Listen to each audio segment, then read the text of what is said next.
morning, guys. This is my 5, maybe 10 minute morning spiel on my Facebook Live. I wanted to talk to you about something that came up the other day in a conversation with someone that came in and did an orientation. And the title is, if this were only about helping you achieve a nice body, I would have been gone a long time ago. Hey, Kim. We had a team meeting the other day, and I said the same exact thing to all the coaches. And what I mean by that is, when I first started this whole journey of starting gyms and helping people get fit, the motives were very different. I was 24 years old. My soccer career had just ended, and I went into corporate America for 2 years, and I wasn't happy there. So I came back to my first love, to the thing that I felt the most congruency doing, which was teaching others how to get fit and strong. And that was a good motive, right? In my 20s, my intention was that, hey, Marcela, everyone had to get, hey, Sherman, everyone had to get lean, everyone had to look great. It was all aesthetic. It was a cosmetic destination. Like, I felt like everyone had the ability to look a certain way, and they should look that way. And so I had the keys to their success, and I was going to help them get there, right? And then in my 30s, the motives started to change, right? Like at 33, life took a radical change for me, and I started to see my body actually slow down. It wasn't as easy to diet anymore and lean out. It wasn't about just, in my 20s, I could eat, salads for 3 days in a row and have an 8-pack. And then I got into my 30s, and it was harder. And then I got to 35, and it got even harder. And I'm like, man, and all of a sudden you start to kind of see your body almost like starting to shut down, right? Like that process starts. Men, not all men, but most men, by the age of 35, they've hit andropause, which is the male version of menopause. You're tired, you don't recover as well. And, it took a different turn for me. And I'm like, okay, I don't want my body to slow down. And so when my training and my nutrition changed, automatically everything that I was doing with my members and changed as well, right? I realized I had more of an understanding of like a full picture of what fitness was truly about. And so we went into, okay, let's feel great. It's not just about looking great, let's feel great.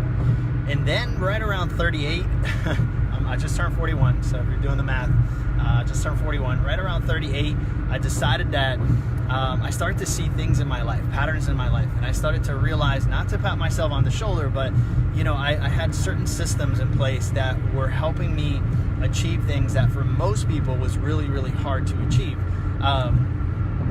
Not just in my business, but at home, in my finances. And I almost created like this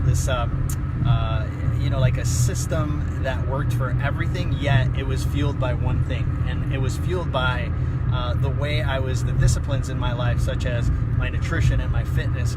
And that's where I came up with the concept of how you do anything is how you do everything.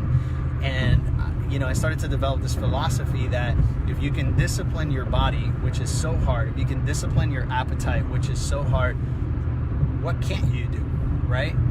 If you can say no to some delicious food because you're following a diet, and you can avoid that, you start to build this grit, and you start to view food very differently. Your relationship to food changes. And then you take that same grit, that same discipline that gets you up every single day to go to the gym, to meal prep, to deny yourself constantly on the things that you actually want. Like, I'm human too. I love, the DI location is right next to the pizzeria. And every time I walk out there, it smells amazing, right? And so, of course, I'm always wanting to go there and get a bite of pizza, but I don't do it, right? And so I'm constantly denying myself. At home, I have a 3-year-old, so in the mornings, my wife makes, this delicious breakfast for my daughter, and I'm just smelling all these things and going, I can't have it.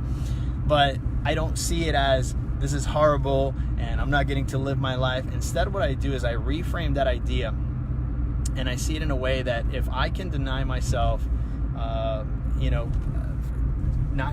just basically discipline myself to not do those things that I like so much, how else can I take those disciplines? How else can I take that and apply it into different areas of my life? And I have yet to see a person that is successful, that is not disciplined, that is not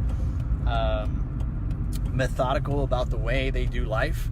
And fitness and nutrition naturally teaches these things. And so, as you know, I guess my point here is that you take something that is so superficial, so basic, like training and nutrition, and you apply it to other areas of your life, and I can promise you that it has the potential to help your finances, help your career, help your parenting, help all areas of your life. Once again, because you're denying yourself, you're learning discipline, you're practicing that discipline muscle. Believe it or not, discipline, if you don't think you're a disciplined person, you can develop discipline. It's like a muscle, right? The more you lean into that, the more you incline yourself towards discipline, the more you learn it, the easier things become. And if you become a disciplined person, your life will be 100 times easier. I'm not a big fan of Oprah or her philosophies, but she said something that's very true. And she said that why not, someone asked her if she was OCD, right? She had obsessive compulsive disorder, which is loosely used. It's actually a huge issue for most people, but she used it in a loose term, saying that she was just very diligent about her life. And she said that life was complicated, and why wouldn't she be OCD about her life if life was so complicated? She said, if I'm hard on myself, life will take it easy on me. And I so believe that. And so the gym provides that. The gym provides that avenue that teaches you how to be hard on yourself for 45, 50 minutes, maybe an hour. And then you leave there, and life can be a lot easier if you start applying all those principles to your life. So I know this is a far-fetched. Some of you might be calling fluff on this, but I wanted to share it. It's something that's on my heart that has always worked well for me.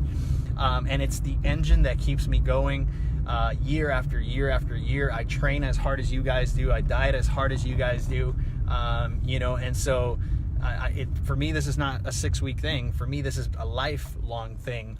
And once again, it went from the superficial stuff of trying to look a certain way, trying to feel a certain way, to actually performing very differently, and applying all these principles to my life. And, bada bing, bada bam, things work well at home, with my parenting, with all areas of my life. So I encourage you to embrace this fitness journey, not just as a physical thing or as a cosmetic thing, because you want abs, because you want arms. That'll come as well, but more importantly, use this framework and apply it to your life, and I promise you that all areas of your life will be embraced, will be edified, will be strengthened, and you'll be a better person on the other side.